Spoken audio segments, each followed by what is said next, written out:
నాన్న ఎందుకో వెనకబడ్డాడు. అది శీర్షిక. అమ్మ 9 నెలలు మోస్తే నాన్న 25 ఏళ్ళు. రెండూ సమానమే అయినా నాన్న ఎందుకో వెనకబడ్డాడు.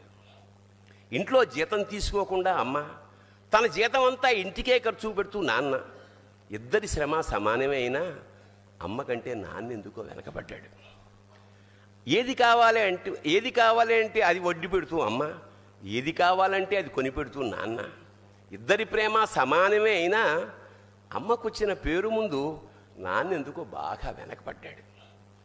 ఫోన్లోనూ అమ్మ పేరే, దెబ్బ తగిలినప్పుడు అమ్మ అని పిలవడే, అవసరం వచ్చినప్పుడు తప్ప మిగతా అప్పుడు గుర్తురానందుకు నాన్న ఎప్పుడైనా బాధపడ్డా? ఏమో. ఇద్దరూ సమానమే అయినా పిల్లల ప్రేమను పొందడంలో తరతరాలుగా నాన్న ఎందుకో వెనకబడ్డాడు. అమ్మకి మాకు బీరువా నిండా రంగురంగుల చీరలు బట్టలు, నాన్న బట్టలకు దండెం కూడా నిండదు.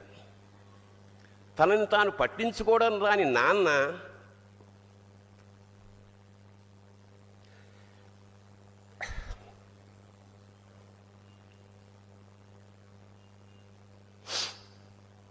ఎందుకో మాకు కూడా పట్టనంత వెనకపడ్డాడు.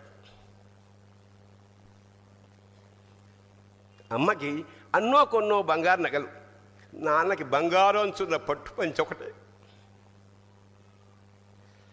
కుటుంబం కోసం ఎంత చేసినా తగిన గుర్తింపు తెచ్చుకోవడంలో నాన్న ఎందుకో పాపం బాగా వెనకబడ్డాడు. పిల్లల ఫీజులు ఖర్చులు ఉన్నాయి ఎప్పుడప్పుడు. ఈసారి పండక్కి చీర కొనొద్దంది అమ్మ.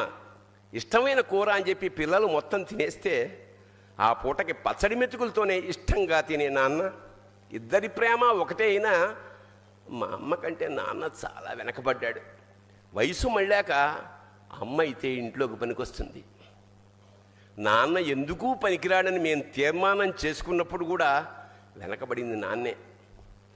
నాన్న ఇలా వెనకబడిపోవడానికి కారణం ఆయన మా అందరికీ వెన్నెముక కావడమే. వెన్నెముక వెనక ఉండబట్టే కదా దన్నుగా నిలబడగలుగుతున్నాం. ఇదేనేమో నాన్న వెనకబడిపోవడానికి కారణం. శివోహం.